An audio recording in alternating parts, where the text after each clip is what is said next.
Hello, Benites, and welcome to the show.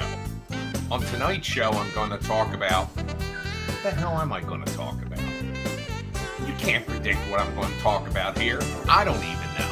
So we just watched a movie on Netflix, and it was great. Holly, what do you think? Look at the size of my freaking head. You know, I would have a full head of hair if I had a normal size head.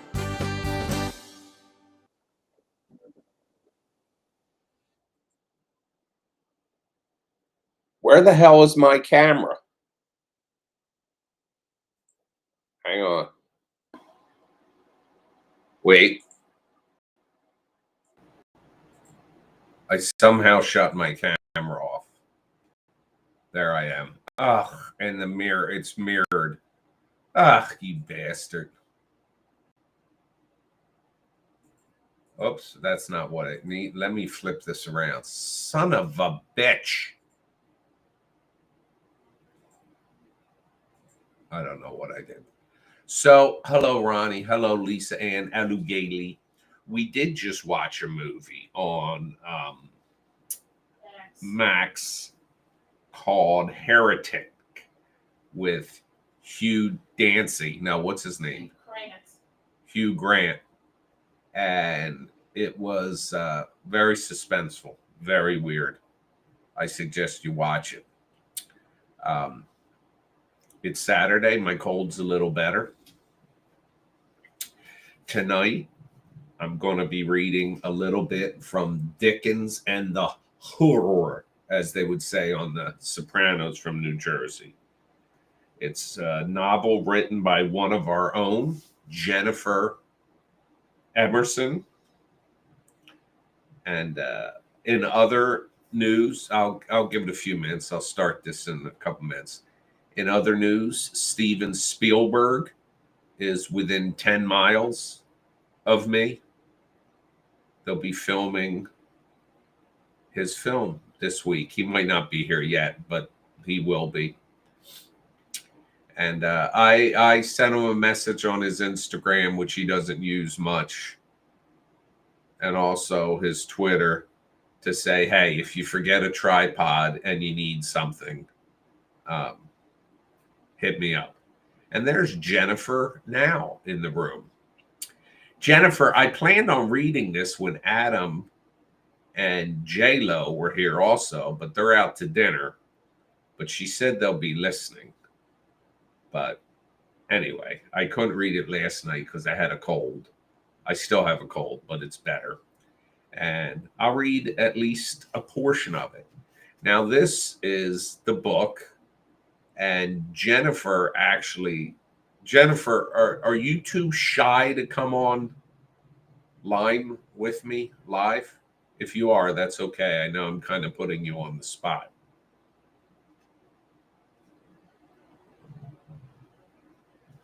But I'm going to read a little bit of this, and I hope you will support her you can buy this on Amazon.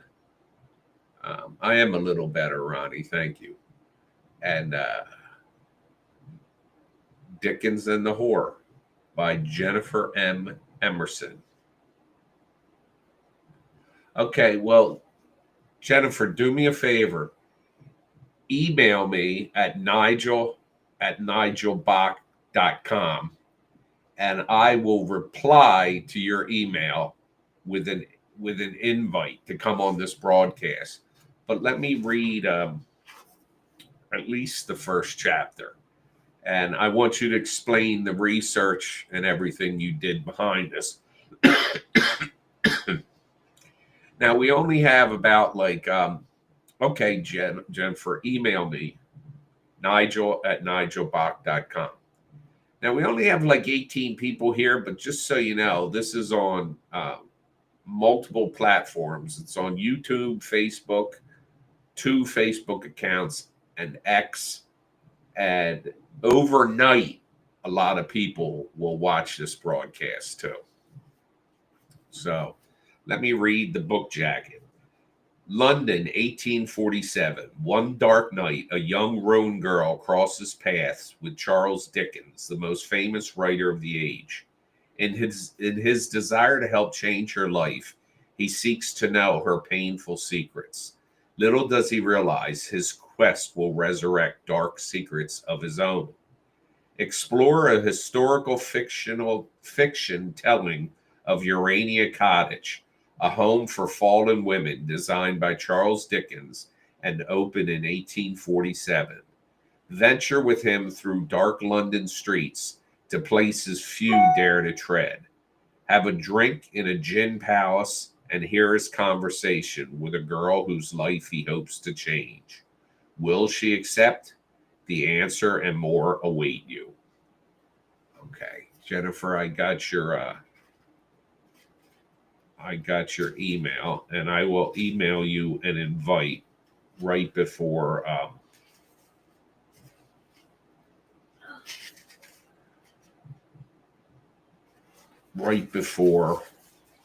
here. Let me do it now. But if you come in, I think I'll read a chapter and then we'll let you get into it. But if you can come in anytime you want, and you'll just be sitting back there until I'm ready to switch over to you. All right.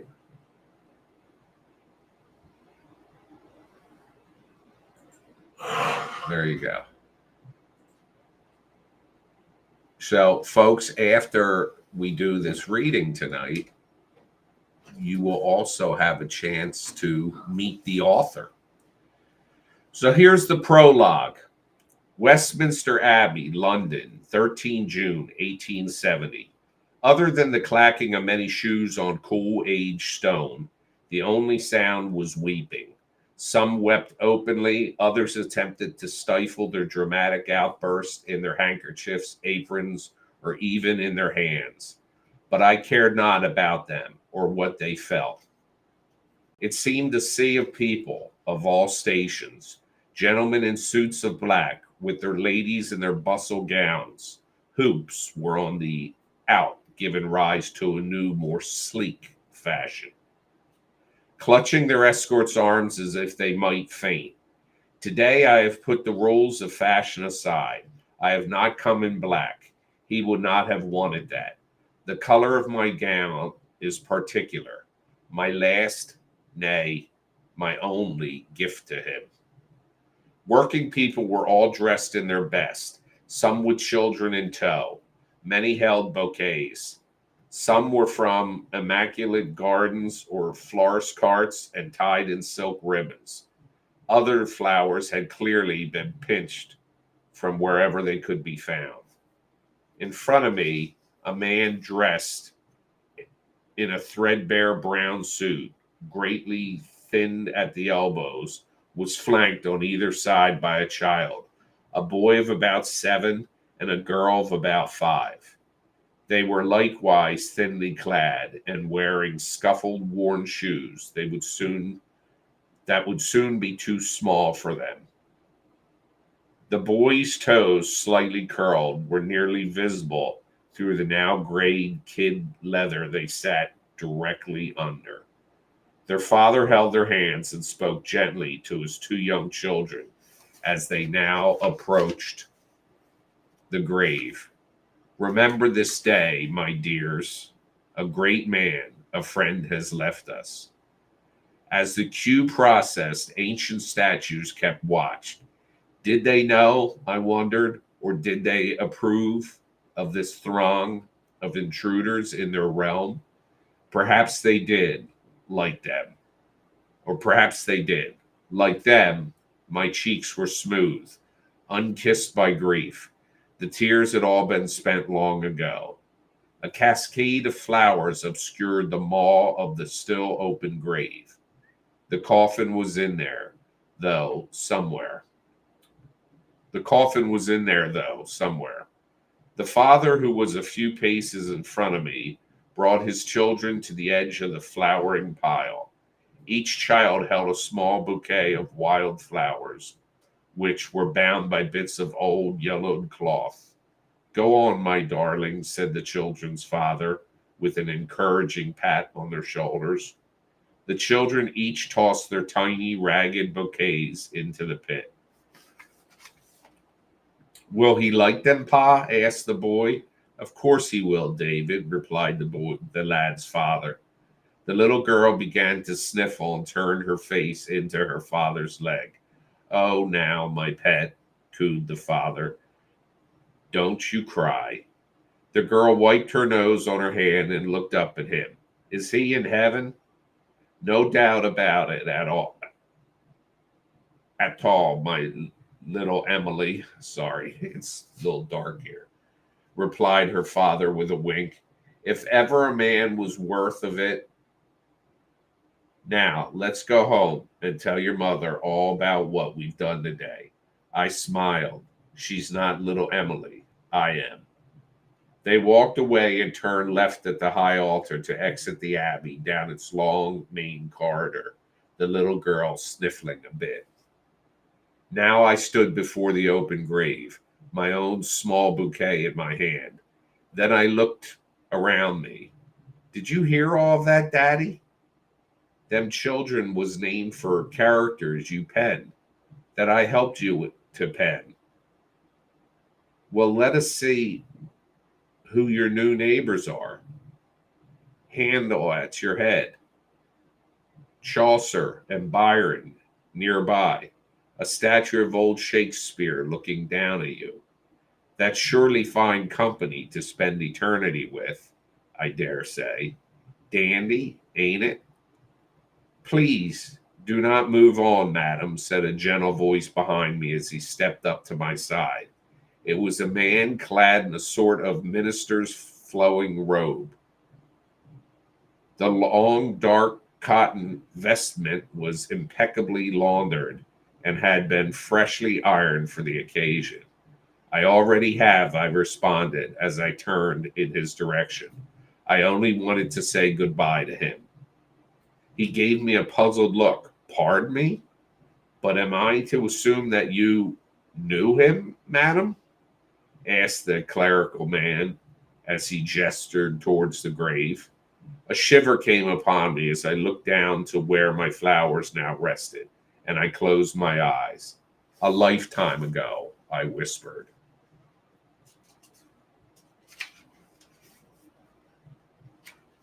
Okay, let me see this here. All right. Chapter 1: A Dark Night in London, September 1840, in which a young woman's fate is uncertain. When I felt the man's hands clutching my shoulders, pulling me, I knew which way I had gone. Hell. But then I became aware of a light that seemed to dangle over me.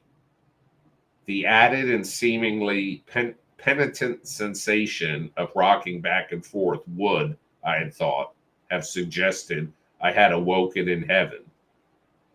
But it could not possibly have been so cold and wet there. "She moved," a voice said in surprise. "Turn her over quick, Matt, so she pukes over the gunwale," ordered another gruffer voice. A torrent of thick, foul weather surged from my gut and out of my mouth, tasting of shit and coal. Thick, strong fingers entwined with my hair, lifting my head up. I cried out at the sharp aches in my back and crotch. "Did you jump, child?" I forced open my eyes, and in the amber lamplight beheld the face of a young man. He was handsome, but reeked of fish and oakum, as did his woolen coat. His green eyes and matted black hair looked as if he had not had a proper wash in months. I tried to speak, but instead returned more of Father Thomas back into him. When I had finished, the young man guided me down to the bottom of the small boat. But instead of feeling rough wood against my skin, I had come to rest on something wet, soft, and stinking. A spasm of pain thundered through me, and my hands clutched the nearest thing to hand. The oyster-like feel of it made me raise my head to look at what I had grasped. It was a hand. I lay atop the corpse. Ooh. The younger man wiped my long, soiled hair back from my face. Sorry, it's a bit crowded here. If we hadn't come along when we did, that would have been you. Poor girl, you've had a run of it, haven't you? Lucky I saw you. Then he turned his attention to the older man seated at the stern, cloaked in pipe smoke. Pretty, ain't she, Tom? Aye, I reckon she fell from Waterloo Bridge. We're nearly under it now. Aye, said Tom. The candlelight and the lantern cast frightening shadows and framed him in an amber countenance. He had a coarse gray beard and eyes like two black buttons. His great coat, shoes, and trousers were like the rest of him, tattered and mud-stained. His words slurred through the pipe between his yellow teeth. Someone's given her a right going over. Too bad for her and us. We came along so soon. We could have had 2 dead uns in the boat tonight. No matter. The traps will part with a few coins for this little cockpinch, no doubt. Where shall we go, I wonder? Pentonville, perhaps? Aye. Matt sat back down on the nearby thwart, causing the boat to lurch as hard as my stomach. I'd as soon cast her back to then send her to prison, Tom. Why not take her to the Magdalene? We could get there by way of Blackfriars Bridge, and it ain't that far. I hear they treat them pretty well there. Bugger it all if your head ain't turned by every petticoat you meet, Matt. Howled the older, gruffer voice. You know this girl? Seeing as she's coveted in muck, old man, I can't rightly tell. Besides, it ain't as if you never been up a bit of skirt in your time, Tom. The old man spat at me. What's she to you, lad? Nothing, Tom. Well then, said Tom, pointing down to me with his pipe. What's one less whore? Freshy. She ain't the only one who's got sins. You and me robbed the dead for money. Tom chortled. Sin? We've got a right to eat, don't we? Matt leaned down and tenderly wiped my mouth with his handkerchief. So don't she, Tom? Tom dug in his ear with the little finger of his right hand.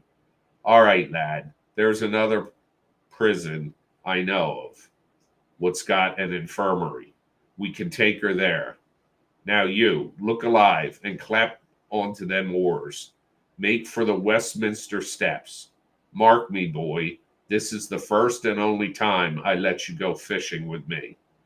I understand, Matt said. He leaned down close to me. You'll be safe there. I'll tell them where you are.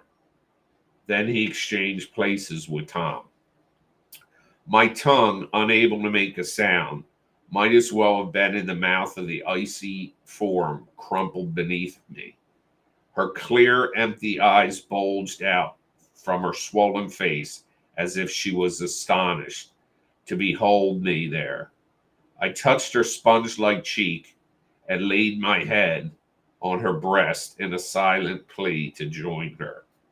Had I the strength, I would have begged those men to give me back to the Thames. But soon I could hear the motion of the oars as Matt moved towards my certain doom. Matt rode towards my certain doom. Tom's coarse beard grazed my ear as he exhaled smoke in my face. His putrid breath and grating voice turned me into a harsh whisper. It's Tote Hill Fields for you, Connie. So that was chapter 1 of her book. Jennifer, did you get?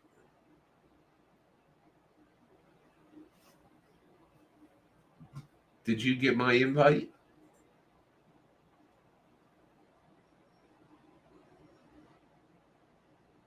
Oh, what's that? The link to it? Well, I can show you the book here, the Amazon page. I can't, this program, well, it's not the program, but this is the book, 220 pages. It's also, well, that's the Kindle edition, and you can get the paperback for 25.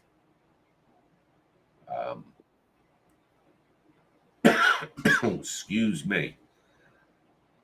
Let me stop sharing this and I'll get over to, and we will get to meet. How did I do? There we go. Hello, Jennifer Emerson. Can you hear me? I can. Hello. Hi, how are you?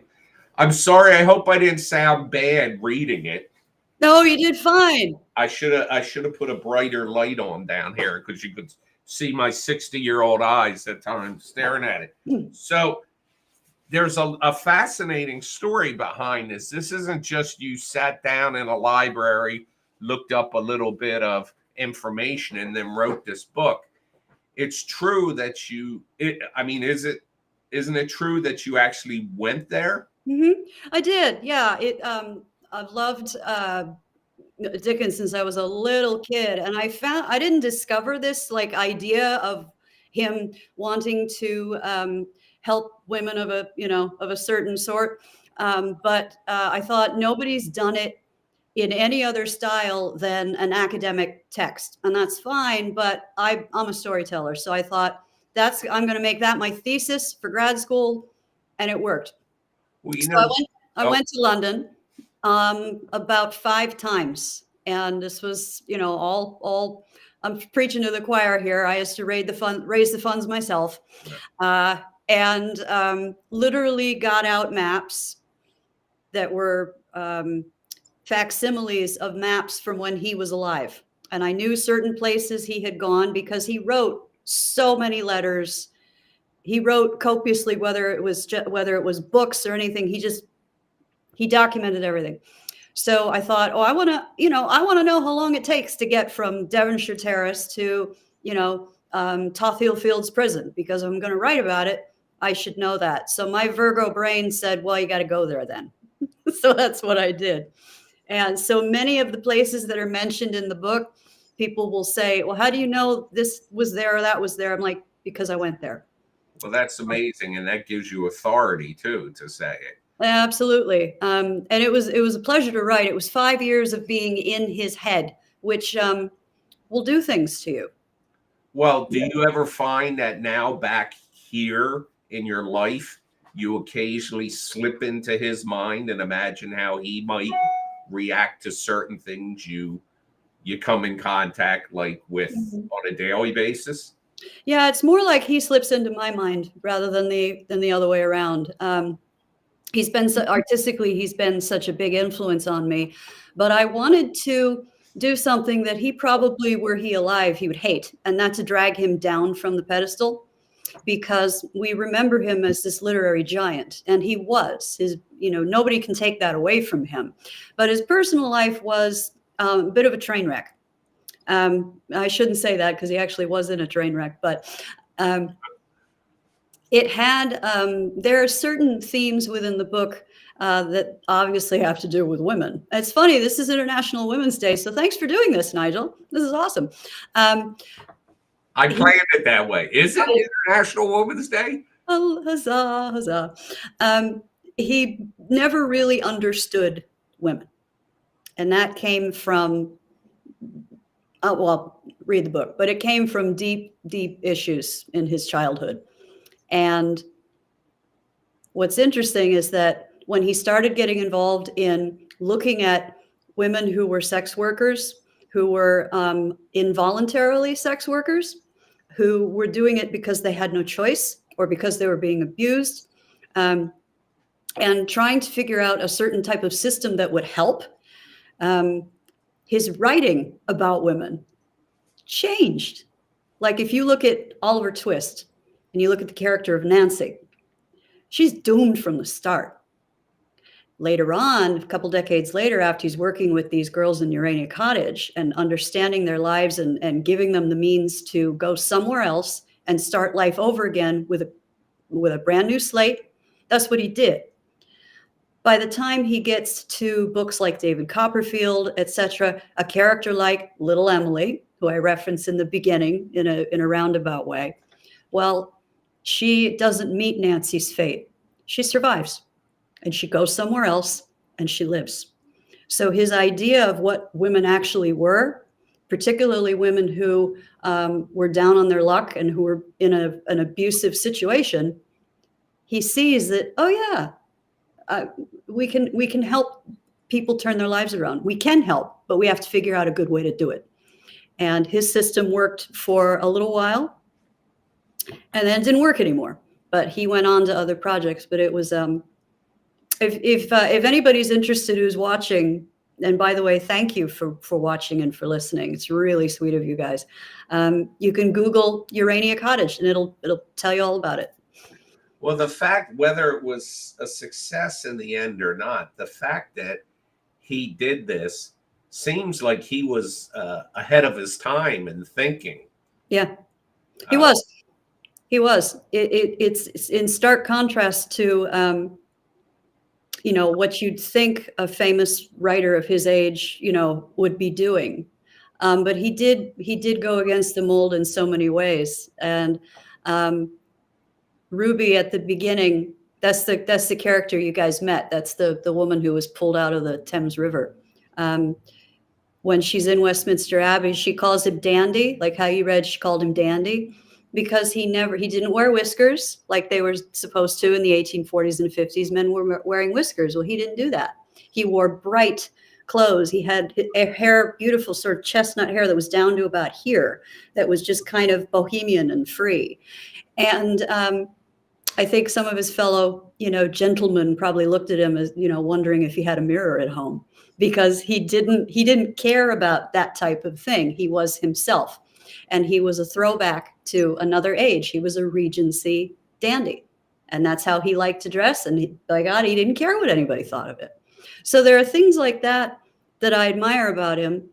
And then you look at other things about him and any other person, especially from another time, and you go, ooh, well, I don't like that so much. So I wanted to make him a fully rounded human being, warts and all. Yeah. And I got some pushback for that. But in the end, people accepted the book. So I'm very grateful for that. Now, it was fun to write. Did you find it tough as you were writing? Because it sounded like, and if I'm wrong, just correct me.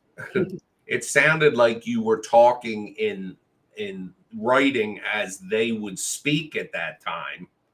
And did you find it tough, like, to decide? Because I'm sure you could have gone more in depth and you might have lost a modern day reader. Yeah. If it got too, like, I don't know what the word for it is, but if you talk too much in their language, because I was a couple times stumbling there, which I wouldn't have done if I wasn't reading it out loud. But it really took me in just a chapter of reading it. It transported me back to that, and I think I called it the Thames River, but it's pronounced what? The Thames? Thames, yeah. I didn't mind that, Nigel. I'm from Groton, Connecticut, and the river that I was born at the banks of was the Thames River. So you get a pass on that. Okay. Well, we here have a city nearby called Absecon, and anybody that's not from the area calls it Absecon. So that's how you can tell. So are you reading some of the comments here? I am. It's very nice. Thank you, Ronnie. Thank you, Tom. Thank you, Russell. That's really sweet of you guys. Ronnie actually read your book. I know she did. I'm so grateful, Ronnie. Thank you. So, and you said it took 5 years? Took 5 years to write. Yeah. Now, I mean, on and off, because, you know, work and you have a life and that sort of thing. But yeah, books take time. A lot of I've been working on a book now for another book for about 7 years. But again, it's research, and you do a little bit at a time.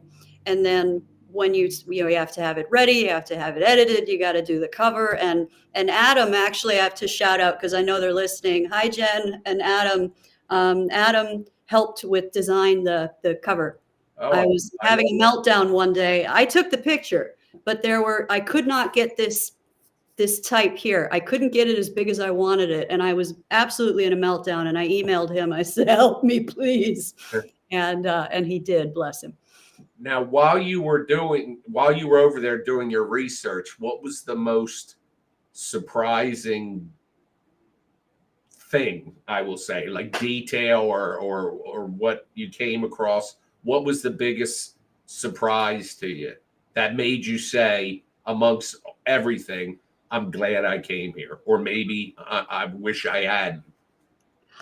London's one of my favorite cities in the world. Any opportunity to go, just pack me in a suitcase and put me on a plane.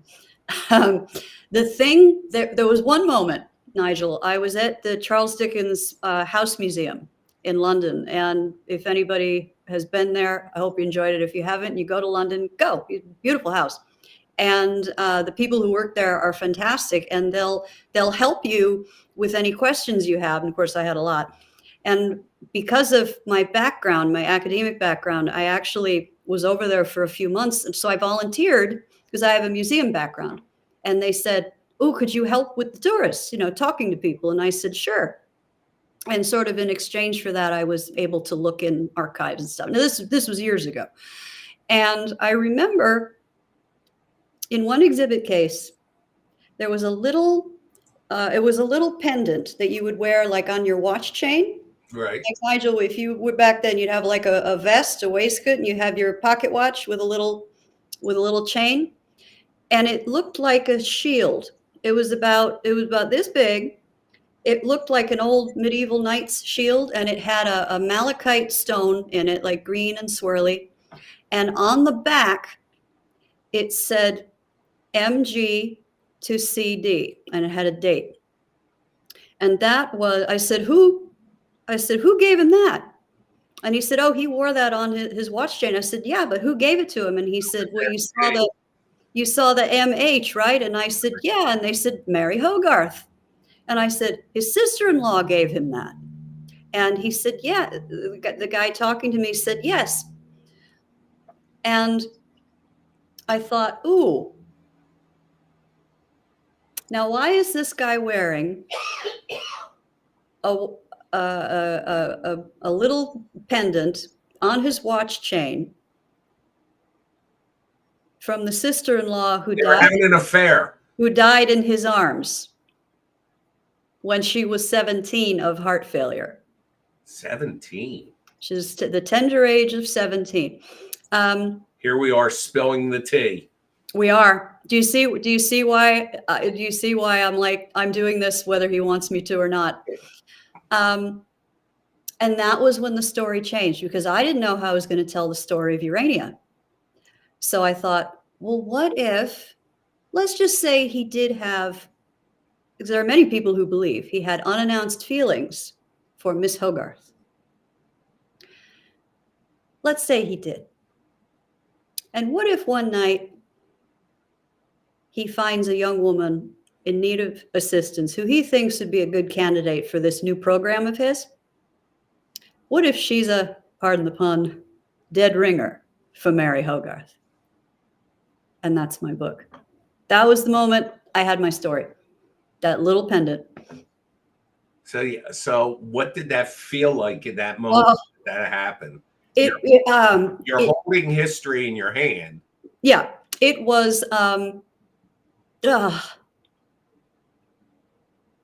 have to say it was kind of like electricity. I mean, you write scripts. Do you have moments when you're just like, this is, yeah, people are going to love this. Yes, this is it. This is what needs to happen. Do you have that Well, when you create? I have moments when I write something where I say, man, I hope this comes across Mm, how I'm envisioning it, because I think that would be like awesome. See, in the Genesis experiment I wrote, which is about, they find a statue of Christ bleeding, and they wind up taking a sample of the blood and they use it in a legal experiment called the Genesis experiment, oh, wow. which is human cloning. And so they create this clone, and the baby gets kidnapped. And what they're wondering is this child of clone of Christ, if it came from the blood of a statue of Christ that had Wow. half the chromosomes of a regular person, and all these odd things. So I'm at the end, and I'm going to give away the spoiler at the end here, which at the end, after through the story, he had encountered the priest that was involved in this, had encountered 5 angels, and he didn't know they were angels until the very end. And he says his baby's been kidnapped, and if it's Christ, and they identify, they said the Antichrist comes back, he's not going to be old enough to, defend himself. So we have to find him and protect him. And one of the angels, who was a little girl, laughs, and she goes, that child created from the statue of Christ isn't Christ. You created the Antichrist. So that's the big twist at the end. And I'm saying, I just hope that because my thoughts of this, and this is all I'm going to say, because this is about you. This isn't about my story. I asked. My thoughts through this whole story was how furious I'm going to make Christians about the second coming of Christ. Sure. Was botched by this cloning from the blood of Christ, because there is no listed third coming of Christ.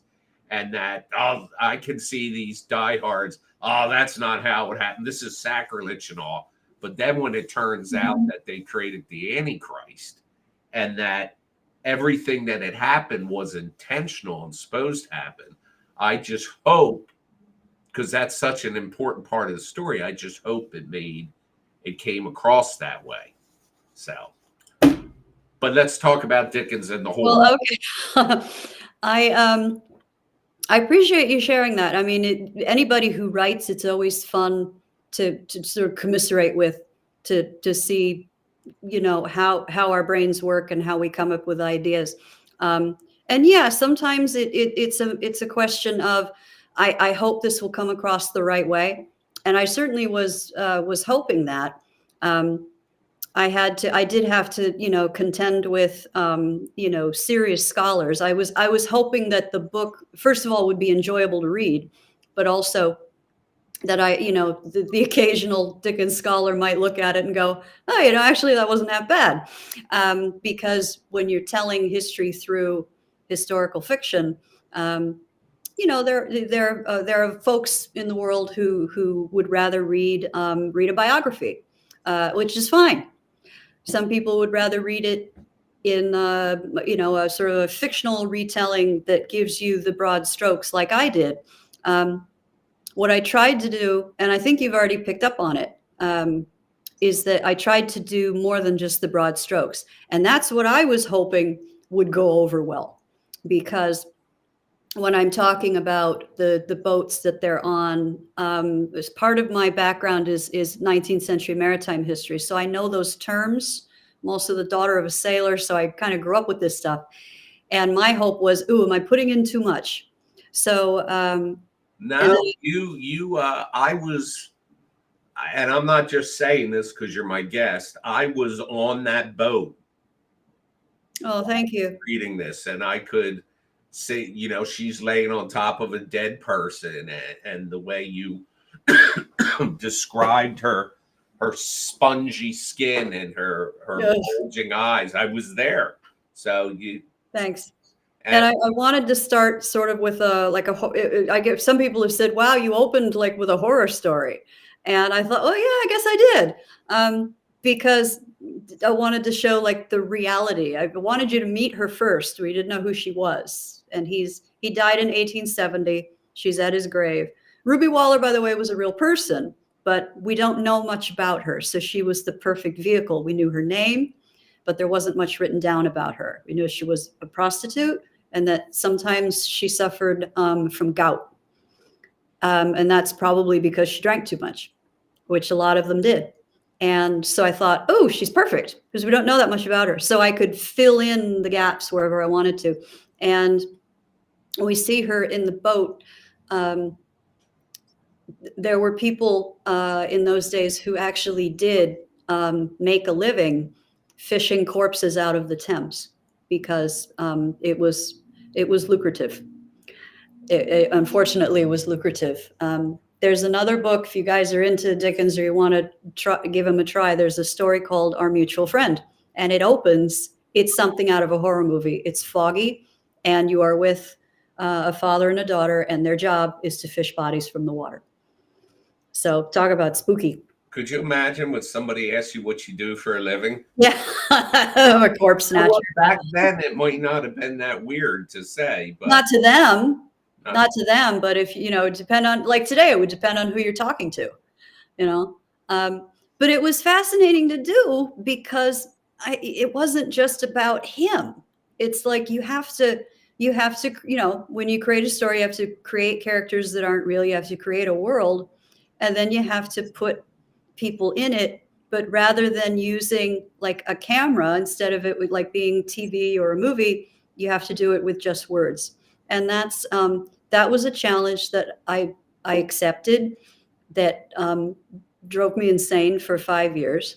And then finally I just said, okay, I'm gonna push my baby out of the nest, and we're just gonna go with it. And it's been revised a couple of times, but as it stands now, it's gonna stay because I've moved on to other books. No, well, it's now, of course, I've had this book sitting up there for a while, and I said, I haven't read this yet. And I said, it's about time I get to it. And so now you got me. That's actually the first time I read the first chapter. Wow, well done. Now, I don't read much at all, but when I do get reading, I like to keep at it until I'm done. So, and hopefully, now I'm not trying to get rid of you. I'm trying to bring the book back up. But if your picture disappears, okay, don't be alarmed.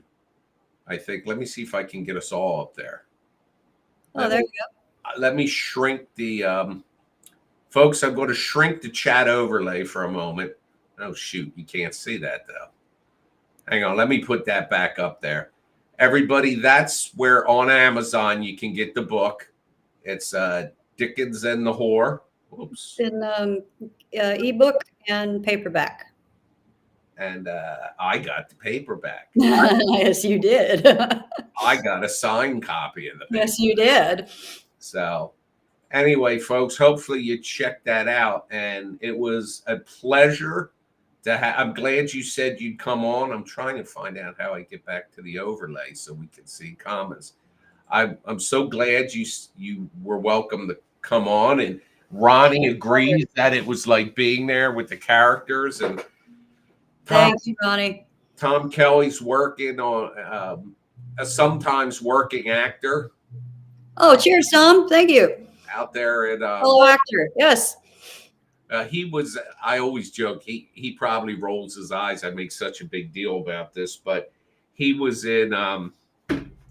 He had a scene in For All Mankind on Apple TV. Oh, really? He sent us a picture of him standing in the background between like the major actors, which would be exactly what I would do. Right. You and me both. The most notable person of the series.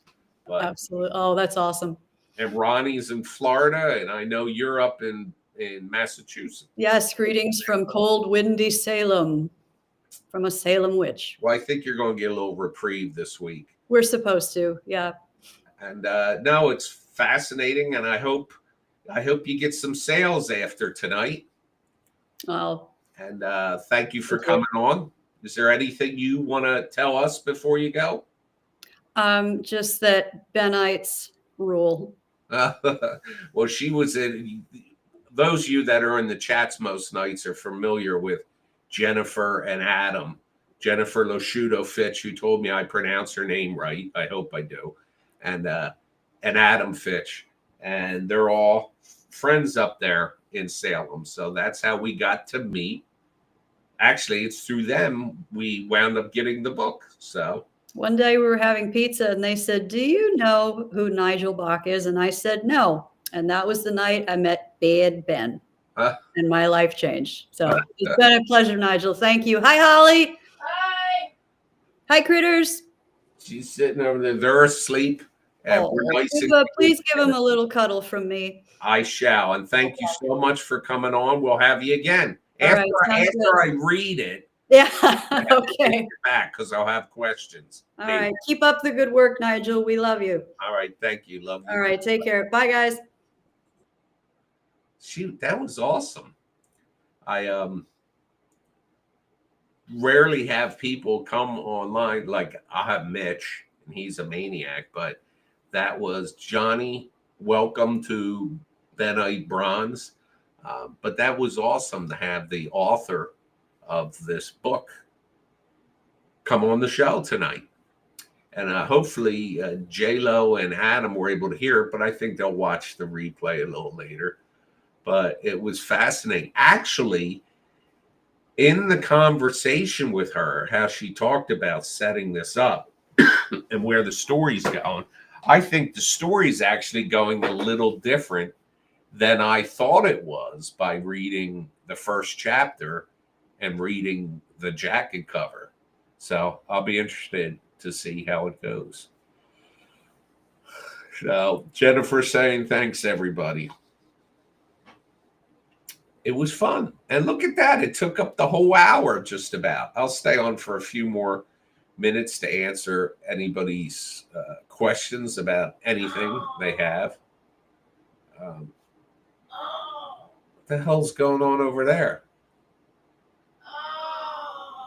Dickens had his whore. I got mine. Oh, I'm sorry. Am I going to get smacked for that? No. You're making sounds. What's happening? Somebody climbing on you? I'm having a spasm and I can't move right now because she's on me. Ah, she's suffering the wrath of being a pillow for. Oh, and you can tell your people that sourdough is in process right now. By the way, you know the sourdough Holly's been growing? Tomorrow, she's probably going to be able to put it to work.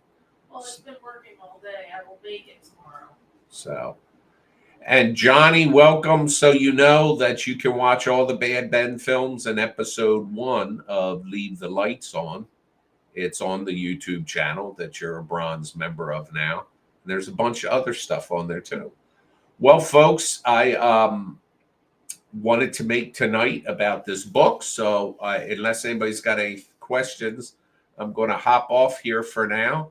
And I will be back tomorrow. I'm probably going to be on earlier in the day tomorrow. But I'll be back tomorrow. So see ya. Love you. Oh, the kitchen cabinets get delivered Monday. Ronnie, when's dinner? When's the first meal? You're still cooking even without the cabinets. So see you tomorrow.